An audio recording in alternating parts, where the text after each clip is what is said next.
We are watching a house of cards right now ready to collapse. That's not me saying that. That's economists and analysts that I trust very worried about what's coming in the next 37 days from now. These are major changes to the United States dollar and a crash that could change everything. And I mean everything. China knows it, by the way, and they're playing the Biden administration like a fiddle right now. We have a lot of news items that I want to get to, and I think you need to pay attention to if you're an investor. But it's no wonder the West is actively planning to go to war with China, doing everything it can to stop China's economic moves. So we're going to get to these big dollar changes here in just a moment and the undeniable trouble that the U.S. economy is in. But first, the military stuff, the war footing, the chest-beating stuff. Over the past few days, China has moved more warships and assets into the South China Sea. Their intentions about invading Taiwan are clear. We are getting very close to that moment. Then the United States stationed U.S. Special Forces on China's border in the past few days. You can't make this up.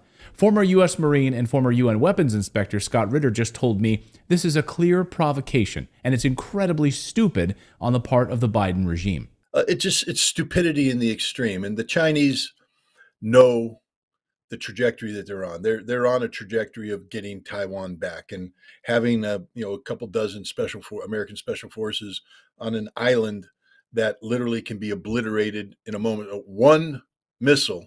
I'm not talking about nuclear. Just one missile on that island kills everybody. So it's stupid. It accomplishes nothing. It's America being dumb again. That's all we can do is be dumb. So this is all kabuki theater, window dressing for what's really going on here. China's markets just lost $7 trillion in value, $7 trillion. And China's real estate situation is devastating, and more than just Evergrande is in deep trouble. Every single property developer in China that's public or listed is in default, bankruptcy today. So it sounds terrible for China, but China, by the way, has the upper hand. And it will be even worse for the United States with rampant inflation. China is aiming for the yuan to be the reserve currency of the world, and they know that U.S. inflation is crushing Americans right now. I mean, just look at Biden's poll numbers. Yeah, I mean, from the president's standpoint, certainly it's concerning to be behind Donald Trump at all, certainly by 5 points. That's the largest lead Trump's ever had over Biden in our polling. Why? Because Americans are paying more for everything.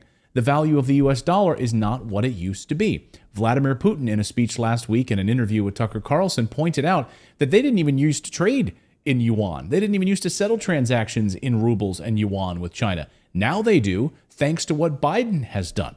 Look at what is going on in the world. Even the United States allies are now downsizing their dollar reserves. Seeing this, everyone starts looking for ways to protect themselves. What did we have here? Until 2022, about 80% of Russian foreign trade transactions were made in US dollars and euros. US dollars accounted for approximately 50% of our transactions with third countries, while currently it is down to 13%. It wasn't us who banned the use of the US dollar.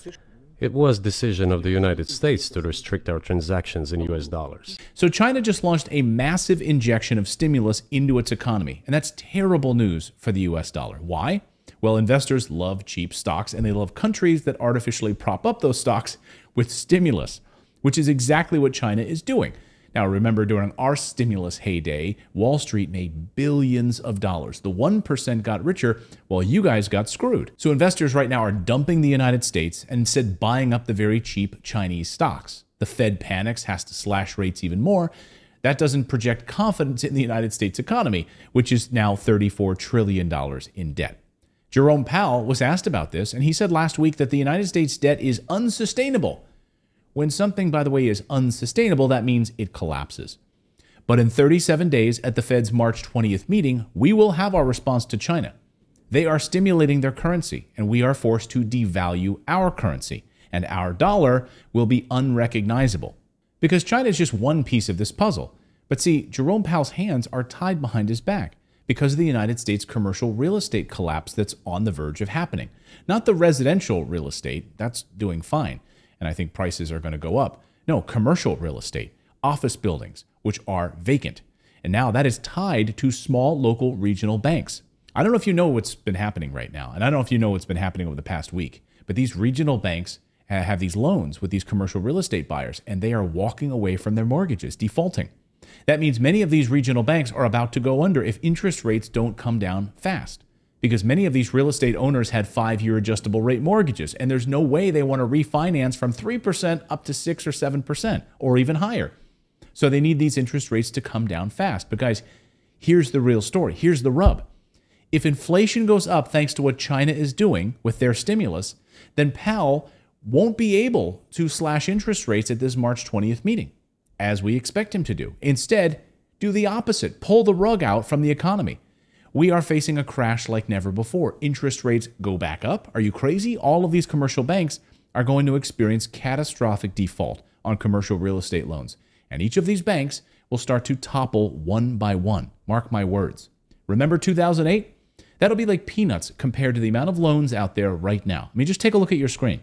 The collateralized debt obligation in 2008 was $400 billion before it collapsed. Right now, $1.5 trillion. Do you remember? They made a whole movie about it called The Big Short. Remember this scene when Steve Carell's character asks the guy about these debts and if he's worried about these defaults, and he demurs and says, nah, I'm not on the hook for them. Yeah, we know what happened. I'd show you the clip, but we'd get a copyright takedown, so I can't. But you know the scene. So who will be on the hook when these collapses happen again? No matter how you slice it, the United States dollar that you're holding in your hand right now will look unrecognizable in the next few weeks.